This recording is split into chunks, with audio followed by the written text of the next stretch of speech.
లోపల అంచులు పెట్టి ఉంటాయి, గుడుగు బాగుంటే ముఖం రౌతుతో లోపల ఆ బావి లోపల రాయి కట్టడంతో కట్టి ఉంటారు. దాన్ని గుడుగు బావి ఉంటారు ఆ ప్రాంతంలో, ఇక్కడేమంటారో తెలియదు. ఆ బావిలో పై భాగంనేమో ఆయన తలకిందులు అయిపోయి బావి లోపలికి తల కిందకి వెళ్ళిపోయింది. పైన కాళ్ళు రెండు పాదాలు బావి యొక్క అంచు భాగానికి ఉన్నాయి. అట్లనే మనిషి తలకిందులు ఉన్నాడు బావి లోపల. అయితే ఒక పొడవైన సలాక తీసుకొని ఈయన తల కిందకు వెళ్ళినప్పుడు ఆ నీళ్ళ దగ్గరికి వెళ్ళిపోయింది ఆ తల. పై భాగాన్నేమో కాళ్ళు ఉన్నాయి ఒడ్డు భాగానికి ఆనుకొని. అట్లనే ఆగాడు. ఆ యొక్క సలాక పొడవైన సలాకని బావిలోకి దింపి బావి ఎంత లోతు ఉన్నది అంటున్నాడు. బావి లోతుని సెర్చ్ చేస్తున్నాడు. సెర్చ్ అంటే వెతకడం, లోతు ఎంత ఉన్నది అని వెతుకుతున్నాడు.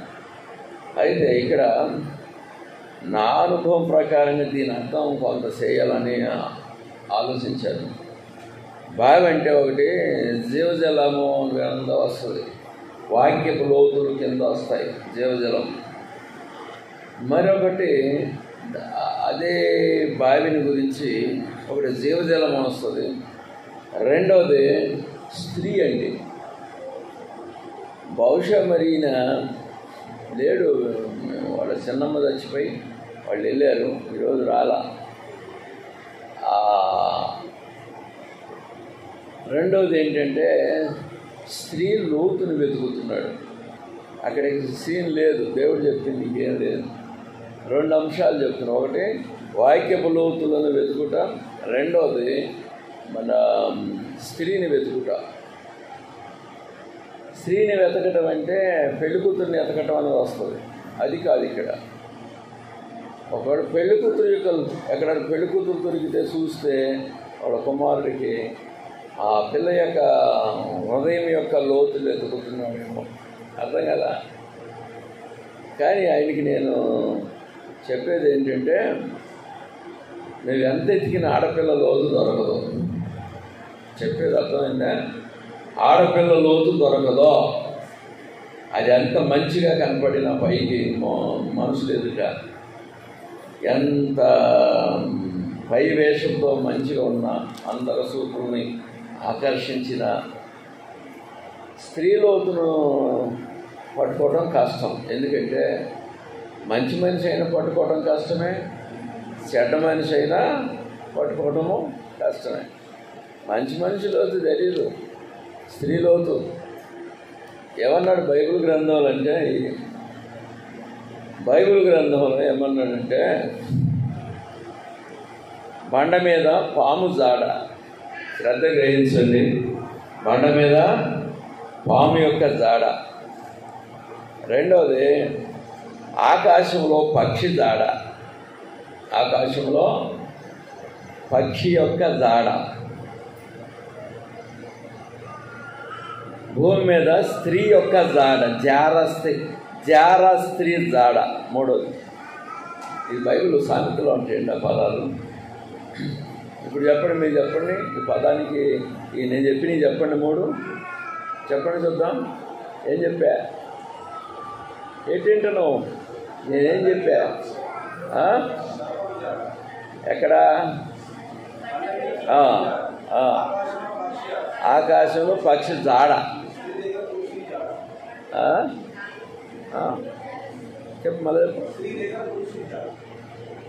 పురుషుడు జాడ కాదు, జారస్త్రీ జాడ. జారస్త్రీ జాడ అంటే అది ఎటుపోతుందో ఎటు వస్తుందో, అడవిలో పోద్దో, ఏ పొలాల్లో పోద్దో, ఏ ఇంట్లో దూరుద్దో, లేకపోతే మరుగు స్థలాల్లో దూరుద్దో, ఆ జాడ దొరకదు అంటున్నా. ఇవి బైబిల్ వాక్యాలు.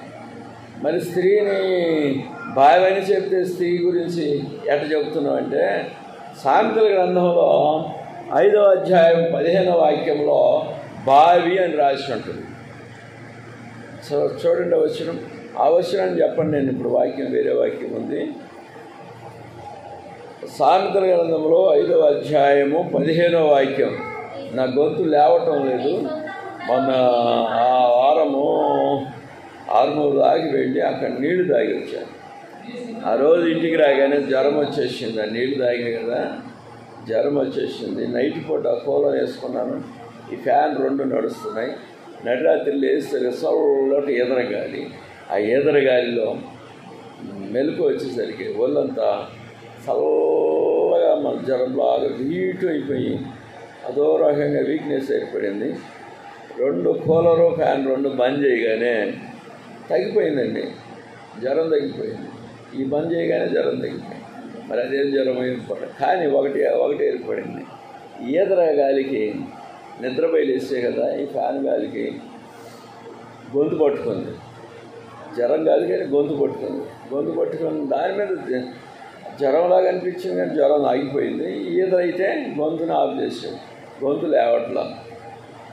2 రోజులు పడుతుంది ఇంకా టైం గొంతు క్లీన్ కావటానికి నా గొంతు.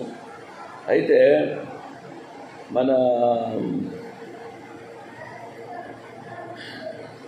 సామెతల గ్రంథము 5వ అధ్యాయం 15వ వాక్యంలో సొంత కొండనగా స్త్రీయే, అమ్మాయే అంటే చేసుకున్న భార్య.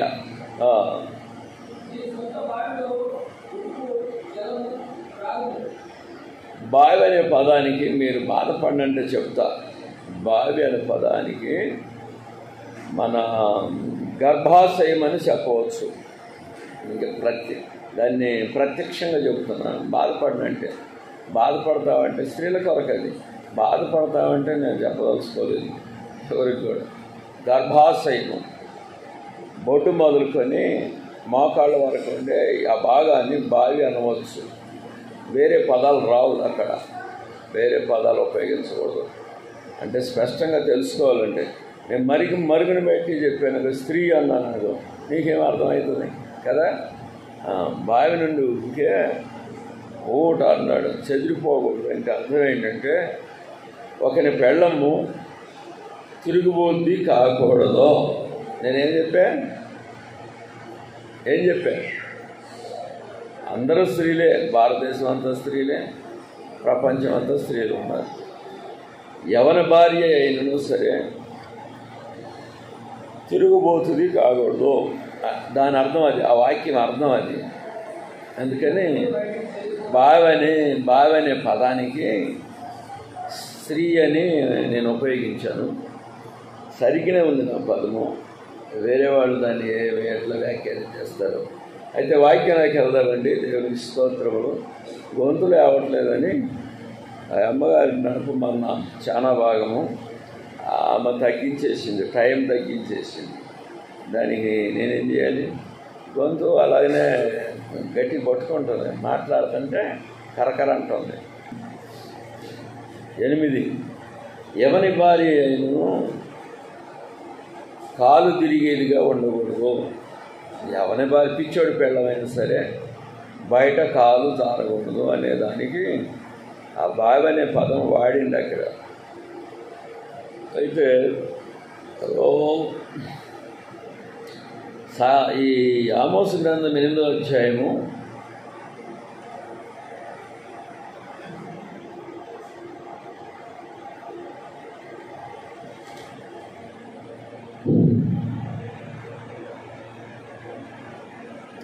పద్నాలుగవ వచనం చదువుకుందాం. 14వ వచనం సరిపోద్ది, టైం సరిపోద్ది.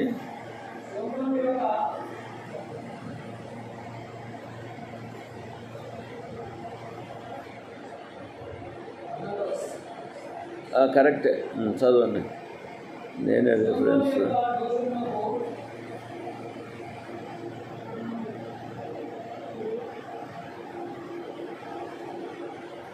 ఇక్కడ చూడండి, కరెక్ట్ వచనం కరెక్టే, కానీ 8వ అధ్యాయం 7 నుంచి 14 వరకు, 7వ వచనం నుంచి 14 వరకు. ఆమోసు గ్రంథము 8వ అధ్యాయము యాకోబు యొక్క యాకోబు యొక్క అతిశయాస్పదుడని యెహోవా ప్రమాణము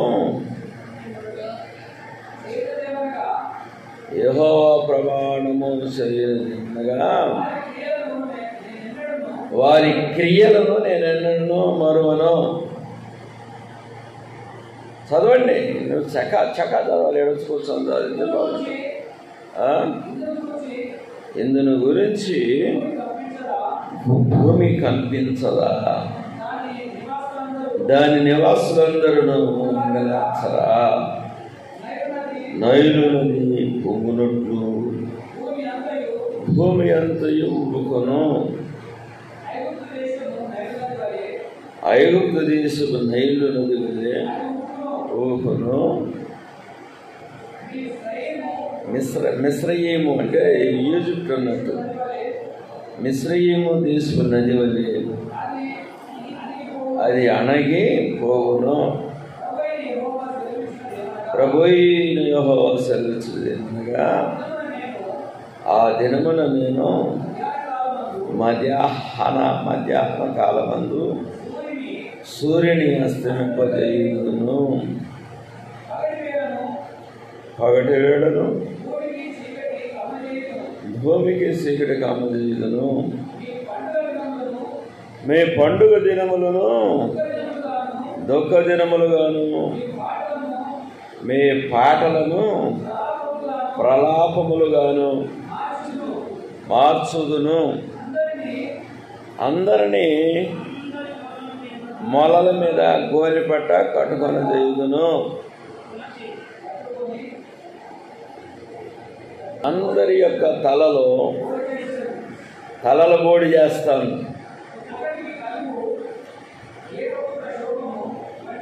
ఒకనికి కలుగు ఏకపుత్ర శోకము వంటి ప్రలాపము నేను పుట్టించును. దాని అంత్యదినము ఘోరమైన శ్రమ దినముగా ఉండును. రాబో దినముల యందు దేశములో నేను క్షామం పుట్టించును.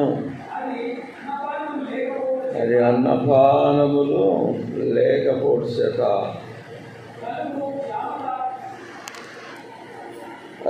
అన్నపానములు లేకపోవడం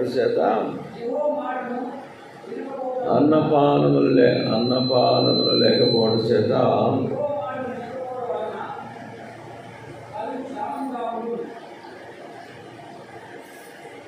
కలుగు క్షేమముగా యెహోవా మాటను వినకపోవటం వలన కలుగు క్షేమముగా ఉండును. ఇది యెహోవా వాక్. కాబట్టి కాబట్టి జనులు యెహోవా మాట వెదకుటకై ఈ సముద్రము నుండి ఆ సముద్రము వరకును, ఉత్తర దిక్కు నుండి తూర్పు దిక్కునకును సంచరించుదురు కానీ అది వారికి దొరకదు. ఆ దినమందు చక్కని కన్యలను యవనులను దప్పిసేత సొమ్మసిల్లుదురు. సోమరుని యొక్క దోషమునకు కారణమగు దాని తోడనియు దాను దేవుని జీవము తోడనియు బేషేవ మార్గ జీవము తోడనియు ప్రమాణము చేయవారు ఇకను లేవకుండా కూలుదురు. ఇది వాక్యం. దేవునికి స్తోత్రములు.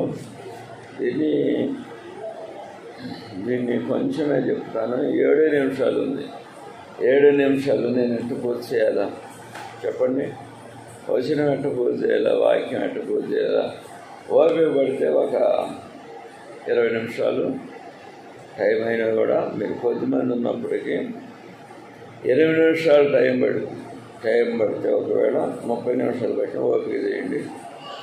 వారి క్రియలను వారి దేవుడు వారిని శిక్షించుటనేది, వారి క్రియలను బట్టి దేవుడు వారిని శిక్షిస్తాడు. క్రియలను బట్టి దేవుడు శిక్షిస్తాడు మొదట తెలుసుకోవాలి. దేవునికి స్తోత్రములు. దేవుడు తన నామమున ప్రమాణము చేసి శిక్షను ప్రకటిస్తున్నాడు. హెబ్రీ పత్రికలో 6వ అధ్యాయంలో 13వ వాక్యం నుంచి 16వ వాక్యం వరకు చదివితే, ముట్టబోకు, నువ్వు ముట్టదు, ఎవరిని ముట్టొద్దు, నీ దారిని ఉండు. ఇక జ్ఞానం కావద్దా? జ్ఞానం ఎట్లా ఉండాలా? నువ్వు ఎవరిని ముట్టినా లేకపోయిన గొడవలు వస్తాయి. ప్రస్తుతం అంటే నీకున్న ప్రాబ్లం అలాంటిది. ఎవరిని ముట్టొద్దు, పిల్లలను కూడా ముట్టదు, పెద్దవాళ్ళని ముట్టదు. హెబ్రీ పత్రిక 6వ అధ్యాయము 13 నుంచి 16వ వాక్యం వరకు దేవుడు అబ్రహామునకు వాగ్దానము చేసినప్పుడు తనకంటే గొప్పవాని తోడని ప్రమాణము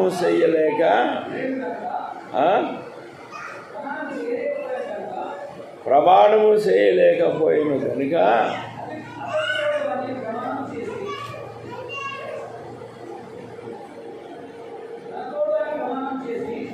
తన తోడని ప్రమాణం చేసి, నిశ్చయముగా నేను నిన్ను ఆశీర్వదించదును,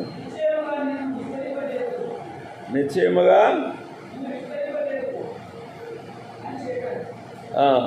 విస్తరింపజేసేదనని చెప్పాను. ఆ మాటలన్నీ అతడు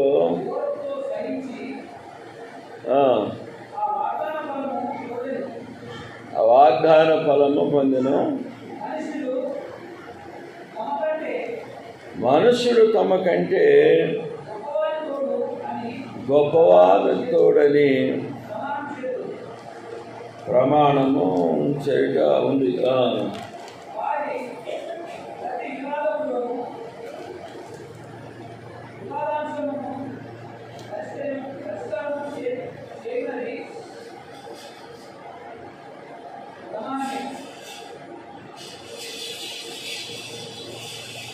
చదువు. వివాదాంశమును పరిష్కారము చేయునది వివాదాంశమును పరిష్కారము చేయునది ప్రమాణమే. చాలు. ఇక్కడ గమనించడం వచనాన్ని దేవుడు తన నామమున ప్రమాణం చేసి శిక్షను ప్రకటిస్తున్నాడు. తనకంటే గొప్పవాడిని తోడని అంటలేదు. తనకంటే గొప్పవాడు ఎవడు లేడు. అందుకని తన నామమున ప్రమాణం చేస్తున్నాడు. తన నామాన్న కనుక దేవుడికి స్తోత్రములు. నది పొంగుతుంది. నదులు పొంగటము వానాకాలం జరుగుతుంది. విపరీతమైన వాన పడినప్పుడు నది పొంగుతుంది. తర్వాత ఉపద్రవం కలుగుతుంది అన్నట్టు. దుస్తులకేమో ఉపద్రవం కలుగుతుంది. దుస్తులకు ఉపద్రవం. ఒకసారి నేను ఒక సేవకుల మీటింగ్కి వెళ్తున్నాను. నది ఆవులొడ్డున ఏవులొడ్డున పొంగి పొర్లుతుంది. కృష్ణానది పొంగుతుంది. నా మాట అర్థమవుతుందమ్మా? గొంతు కొంచెం బొంగురు వస్తుంది. కృష్ణానది పొంగుతున్నా కూడా పడవ ఎక్కేసారు. ఆ పడవ నిండా జనం ఉన్నారు. పడవ నిండా నిండిపోయారు. పడవ అవతలొడ్డు నుంచి యువతలొడ్డుకి పొంగిన నది మీద పడవ నడుస్తుంది. మధ్యలోకి వచ్చింది. చాలా బాగుంది. నది పొంగింది. వేగంగా దాని యొక్క ప్రవాహం నడుస్తుంది. ఆ యొక్క యువతల ఒడ్డుకు వచ్చేసరికి ఒక ఆలయం ఉంది, హిందువుల దేవాలయం. కరకంప చెట్లు, ఈ కంప చెట్లు అనేవి అక్కడ ఉన్నాయి చాలా. ఇట్లా నది లోపల నుంచి పైకి వచ్చాయి. ఈ పడవ వెళ్ళిపోయి రయ్యిన ఆ కంప చెట్ల మధ్యకు దూరింది. కంప చెట్ల మధ్యకు దూరింది పడవ ఒకవైపు ఇట్లా వరకపోయింది. అందరం పడుతుంటాం. అక్కడ తాటి చెట్టు లోతు ఉంటుంది అన్నట్టు. అక్కడ లోతు అంటే అక్కడ మాత్రమే అంత లోతు ఉంటుంది. అక్కడున్న గొయ్యంతల మీదకి నీళ్లు వచ్చేసి మెట్ల భాగం పై భాగానికి వచ్చేసి వాటర్ నీళ్లు. ఇక అందులో ఆ పడవ నడిపేవాళ్ళు దూకేశారు. గడలు పెట్టుకొని దూకేశారు. అక్కడ గడ ఆనదు. పడవ నుండి భూమిలోనికి గడ ఆనదు. చెట్లే. పడవ తల కింద లావబోతే వాళ్ళు పడవళ్ళు కొద్దిగా కాపాడారు. ఆ పడవని ఒడ్డు గొంతుకు వచ్చారు. లేకపోతే అందరూ దానిలో పడి ఆ వరదలో పడి కొట్టుకొని పోతుండే. విజయవాడ వైపు అందరూ చచ్చిపోతుంది. అంతగా వరద ప్రవాహం వచ్చింది. కృష్ణానది నాగార్జున సాగర్ గ్రేట్లు వదిలారు. విజయవాడ వైపు వాటర్ వెళ్తుంది. విపరీతంగా అవతలోటి తన్ని పట్టింది వాటరు. దానిలో మా ప్రయాణము. సాగు బతుకుల మధ్య నన్ను దేవుడు విడిపించాడు. ప్రైజ్ ది లార్డ్, హల్లెలూయా. సాగు బతుకుల మధ్య ఉన్నాం. దేవుని పని చేయాలని ఆయన నడిపించాడు. ప్రైజ్ ది లార్డ్, హల్లెలూయా. ఇక్కడ చూడండి, యెషయా గ్రంథంలో 57వ అధ్యాయంలో యెషయా గ్రంథము 20వ వచనము 21వ వచనం 2 వచనాలు ఉన్నాయి. యెషయా గ్రంథంలో 57వ అధ్యాయము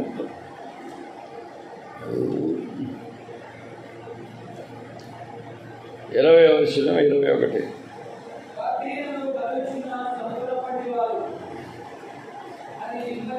భక్తిహీనులు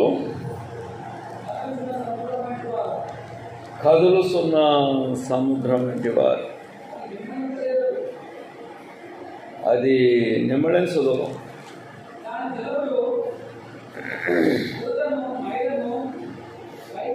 దాని జలములు బురదను మైలను పైకి వేయును. బురదను దుష్టులకు నెమ్మది ఉండదండి. దుష్టులకు ఎవరు చెప్పండి?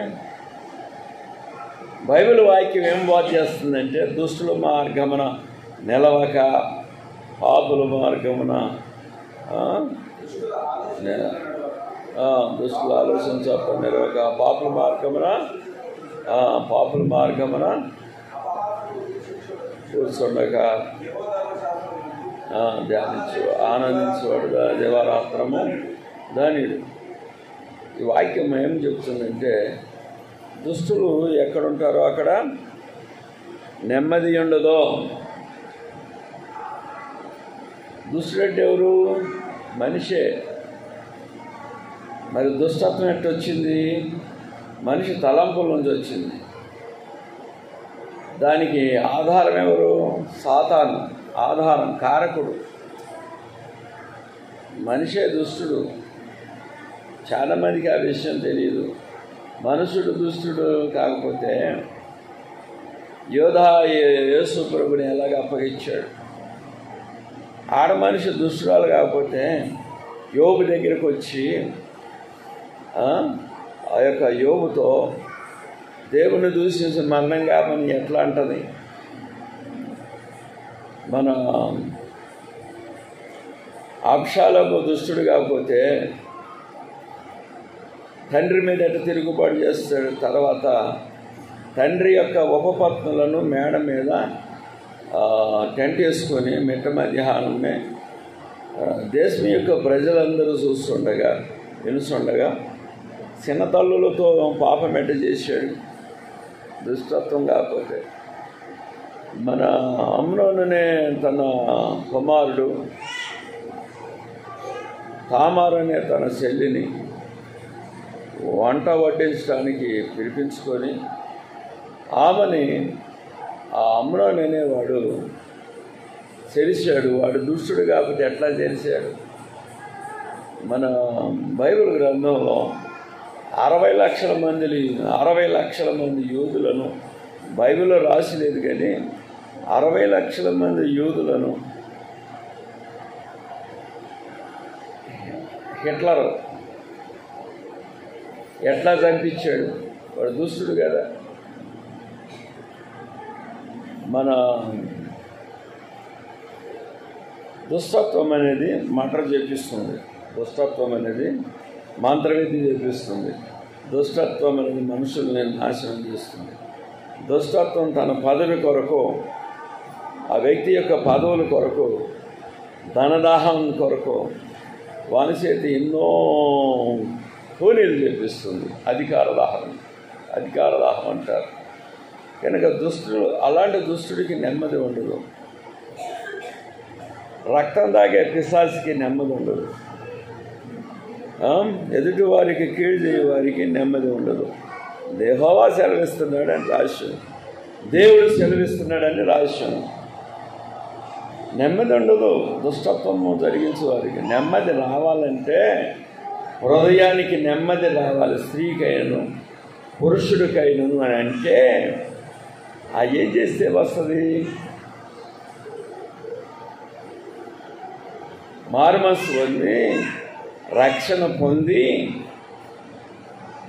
ఆరాధన చేసుకుంటూ పరిశుద్ధాత్మ పొందుకొని ఆ విధంగా దేవుని సన్నిధిలో కొనసాగుతూ, ఇంట్లో కూడా దేవుని సన్నిధిలో కనిపెట్టుస్తూ, మందిరంలో దేవుని సన్నిధిలో కనిపెట్టుస్తూ ఉన్నవారికి నెమ్మది వస్తుంది.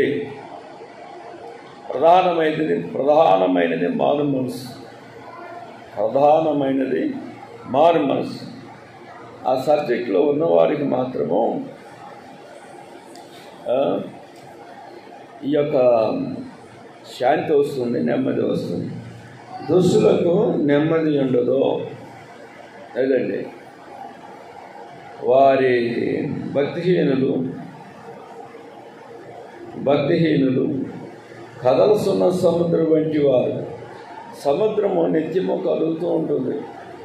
తర్వాత చెరువులు కూడా ఎప్పుడు వాటి వేవ్స్ అనేవి, అంటే అలలు అంటారు, ఆ అలలు ఎప్పుడు కదులుతూ ఉంటాయి. చెరువులో కానీ, నదిలో కానీ, సముద్రంలో కానీ నీళ్ళు ఎక్కడ నిల ఉంటాయో అక్కడ అలలు కదులుతూ ఉంటాయి, నిత్యము కదులుతూ ఉంటాయి. దుష్టుడనే వానికి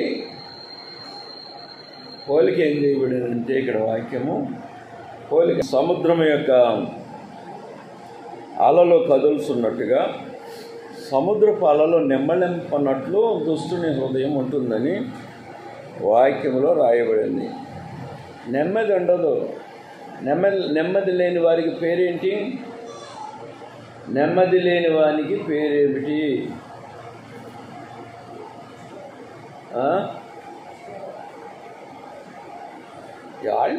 మీలో మీరు చెప్పుకుంటారు, పెద్దగా చెప్పండి అలా వినపడ్డట్టుగా. వినపట్లా బ్రదరు. దుష్టుడా, దుష్టత్వమా? దుష్టత్వము. ఇది నేర్చుకోండి పదము. ఎవరిలో దౌష్ట్యము, దుష్టత్వము, బలాత్కారం ఉంటుందో మనిషిలో, స్త్రీలోనైనా సరే పురుషుల్లోనైనా సరే, వారికి దుష్టత్వము హృదయంలో ఉన్న వారికి నెమ్మది శాంతి ఉండదు. ఇదండి విషయం. ఇంకెందుకంటే దానికి బోధలేదు. నువ్వు దుష్టురాలువే లేక దుష్టుడివే అని తెలుసుకోవాలంటే ఈ పదం సరిపోతుంది. నీ హృదయం నెమ్మది లేదనుకో, శాంతి లేదు, గలిబిలి ఉందంటే నువ్వు దుష్టురాలువే. ఏమన్నాను? నువ్వు దుష్టుడవు. ఎవరన్నా అన్నారనుకో నాతో, అయ్యా నా హృదయం గలిబిలి ఉంది, నా హృదయం ఇటనండి, ఈ పిల్లలు వినట్లేదు, ఆ పిల్లని పక్కే తీసుకోమ్మాయి. ఈ యొక్క నా మాట ఏంటింటున్నారు మీరు? దుష్టత్వము. నేను సబ్జెక్ట్ మర్చిపోతున్నాను. మీ ఆలోచనలు బుడముద్దరు ఉన్నారు, కానీ నేను చాలా బాధపడాల్సి వస్తుంది.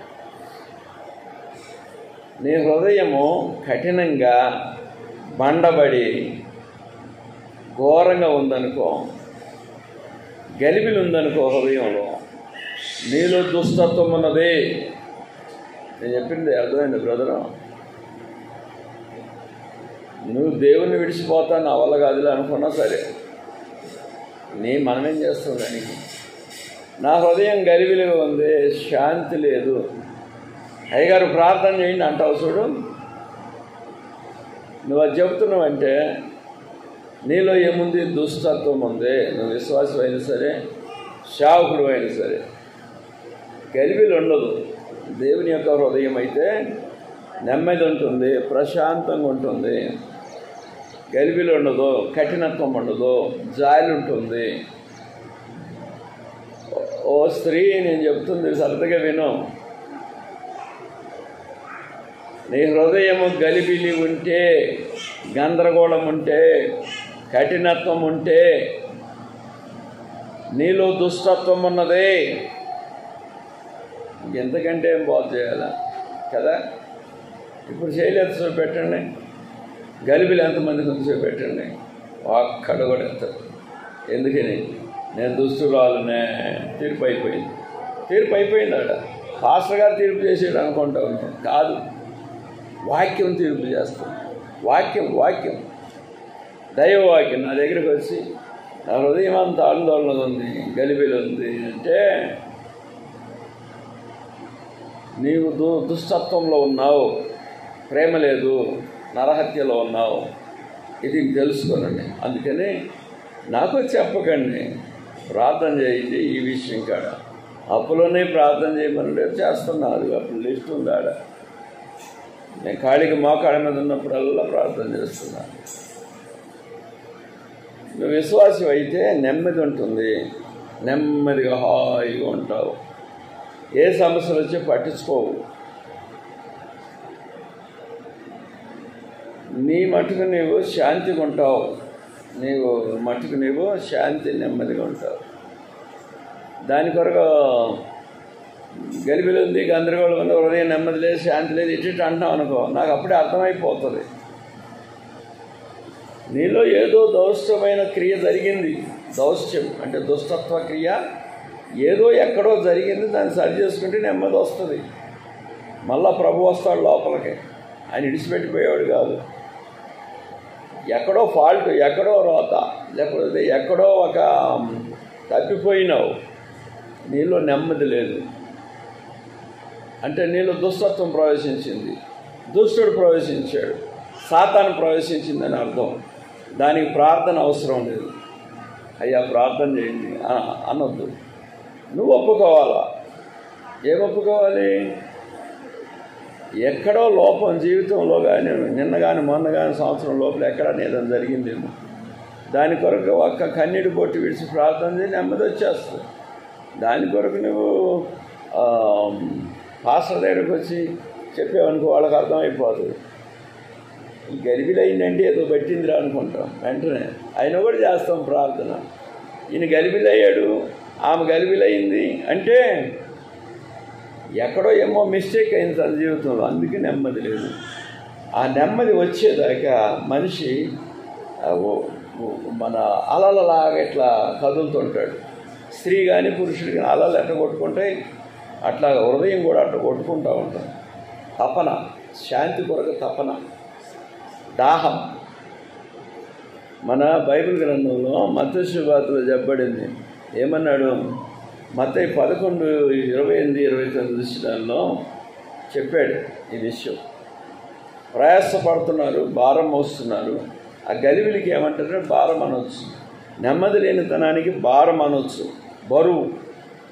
ఏదో ఏర్పడింది, నా దగ్గరకు రా, నా దగ్గరకు వచ్చి మోకాళ్ళ మీద ఉండు, నేను ఆ భారాన్ని తీసివేస్తాను అంటున్నాడు.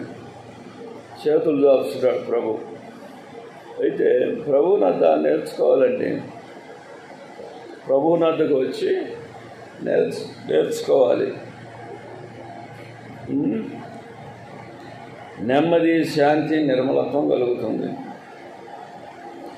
యెషయా గ్రంథంలో 26వ అధ్యాయంలో, యెషయా గ్రంథము 26వ అధ్యాయం 3వ వాక్యం ఏమన్నాడు అక్కడ?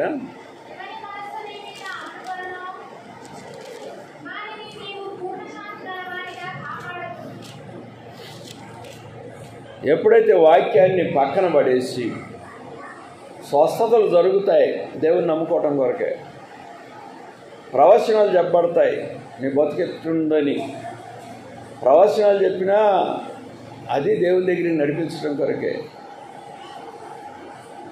ఏ బైబిల్లో ఏ వరాన్ని వాడినా నీ జీవితం కొరకు, దేవుని దగ్గరికి నేను నడిపించడం కొరకు, నెమ్మది ఇవ్వటం కొరకు, శాంతిని ఇవ్వటం కొరకు అన్నారు. ఇది ఎప్పుడైతే ఒక వ్యక్తి వాక్యాన్ని పక్కన వేస్తుందో, లేక వాక్యాన్ని పక్కన పెడుతుందో, వాక్యాన్ని అనుసరించదో ఒక వ్యక్తి,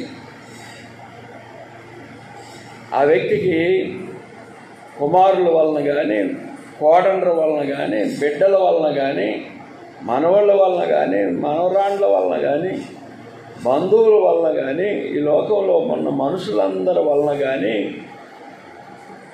నెమ్మది కోల్పోతారు. వాక్యాన్ని పక్కన పెట్టి వింటా, వాక్యాన్ని వినిందని వదిలేస్తున్నావు, పోతుంది. ఈ చెవితో వింటున్నావు, ఆ చెవితో వదిలేస్తున్నావు. అప్పుడు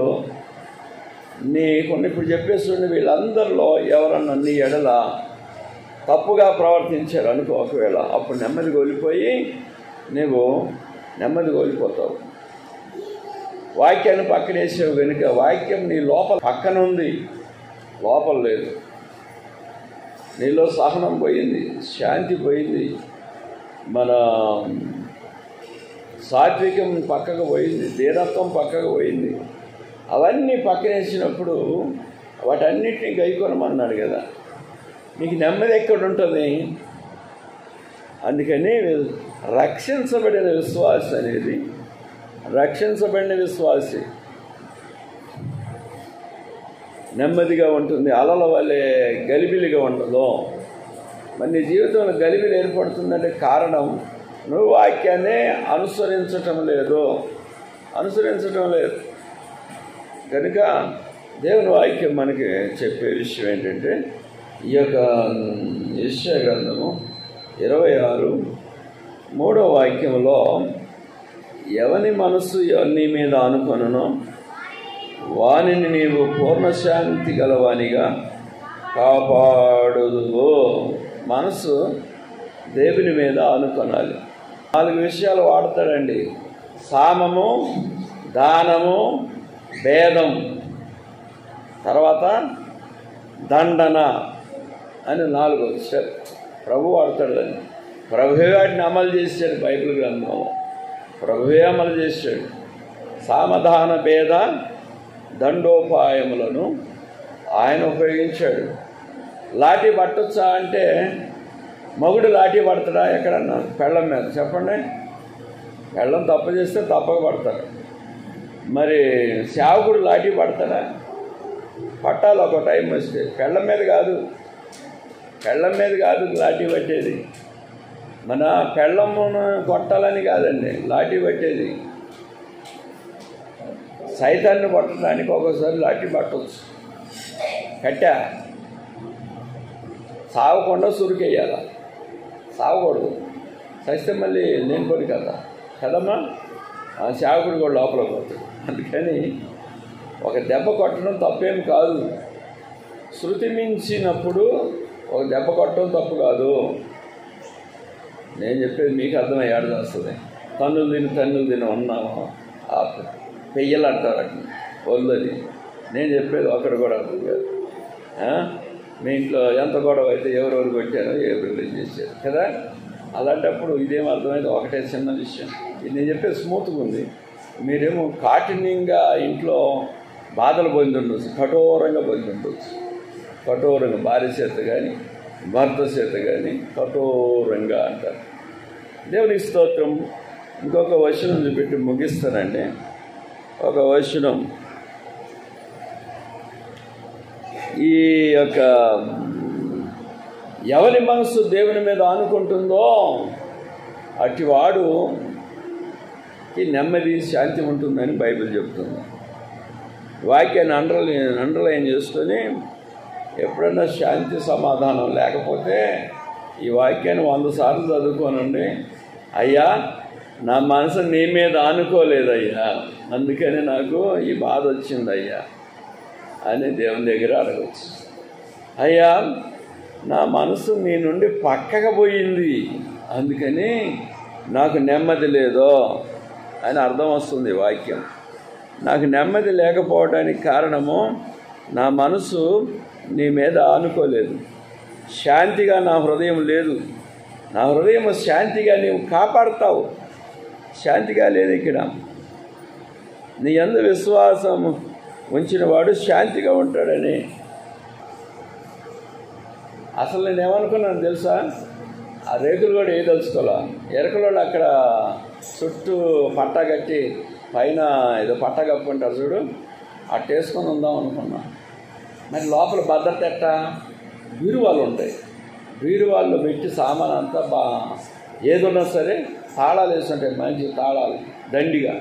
ఎవరో ఒకళ్ళు ఎప్పుడు కాపలా ఉంటారు. వాళ్ళని చూసి ఇట్లా వేసుకుంటే బాగుంటుంది, ఖర్చు లేకుండా ఆరాముగా ఉండవచ్చు నేను అనుకున్నాను. ఆ స్థలంలో నాకు ఇల్లు లేదు కదా, వాకిల్ లేదు కదా, ధనం లేదు కదా కట్టడానికి. సంఘం చూస్తే ఎటో ఉన్నారు ఇచ్చే విషయంలో, ఇల్లు కట్టలేను. అలా అనుకుంటే ఒక 50,000 ఇచ్చి పోయినసారి ఉన్న రేకుల షెడ్ ఉందా ఆ గుడిసెను లేపించారు. ఆ రేకుల షెడ్ అప్పుడు 50,000 ఇచ్చి. అంతకుముందు ఫస్ట్లో నేను లేపిన షెడ్ ఏమో పునాదులు లేకుండా వట్టిగా ఇంత కంకర పోసి చుట్టూ ఒక అడుగు తీసి ఇంత కంకర వేసి దాని మీద గోడ పెట్టించి అటు దర్వాజా తీసి దర్వాజా ఎందుకు పెట్టించానంటే ఈ చర్చి బంగళా కట్టాలి, కాపలా ఉండాలని అది వేసాను. ఆ కాపలా ఉండాలనుకున్నది ఇప్పుడు ఇల్లులాగా మారిపోయింది. చూసివా సాయమా ఎట్టుంది ఇల్లు ఇప్పుడు? పునాది లేదు. మరి వాటికి బలమెట్ట? పునాది లేకుండా గోడకి దానిని బ్రదర్ మేస్త్రి బ్రదరు బలమెట్ట? దానికి బలమెట్ట? గోడకి భూమి మీద ఉంది ఆ గోడ. అయితే దానికి బలం ఏంటంటే రిక్కులు సిమెంట్ స్తంభాలని 4 వైపులా పాతి బలంగా, వాటి బలం చేత గోడ నిలుస్తుంది. మన మత్తయ్య బ్రదర్ లాంటి వాళ్ళు ఏమంటారంటే, అయ్యగారు దీని మీద స్లాబ్ మీద స్లాబ్ వేస్తే మొత్తం గొప్ప కొద్దిపోద్ది, మొదటి స్లాబే కదా, ఏడేద్దాం చెప్పు. పునాది లేదు, పిల్లలు కాదు అది. కనీసం ఒక గజంలో తీసి లోపల నుంచి రాతి కట్టడం పునాది కట్టుంటే ఒక స్లాబ్ వేయచ్చు, ఒక అంతస్తు. అది కూడా లేదు. నాకు ఇల్లు లేదండి లెక్క, ఏదో బతుకుతున్నా అట్లా. అయితే మా గోడ దేవునికి స్తోత్రములు. 131 2వ వచనం. చాలా టైం అయిపోతుందండి. కీర్తన 131 ఏముంది అక్కడ? 131 అది నేను నా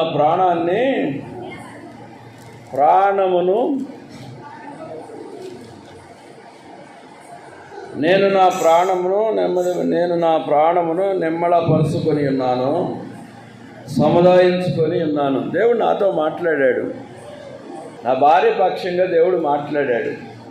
హల్లెలూయా.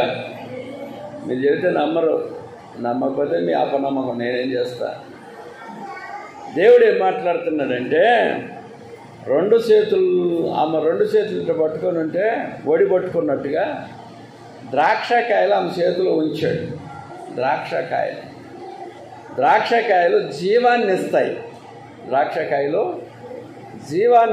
అది సేవకు సూచన, ఆత్మలను రక్షించడానికి కూడా సూచన, ముఖ్యంగా యేసు యొక్క రక్తానికి సూచన. ద్రాక్ష అంటే పానదాయకుల అధిపతికి వచ్చిన కళని యోసేపుకి చెప్తే, యోసేపు ఆయనకి చెప్పాడు, 3 దినాల్లో రాజుగారికి నీవు పానాన్ని అందిస్తావు. 3 దినాల్లో పానాన్ని, ద్రాక్షరసాన్ని రాజుగారికి ఇస్తావని ఆ పానదాయకుల అధిపతికి యోసేపు కళ యొక్క భావాన్ని అధిపతికి చెప్పాడు.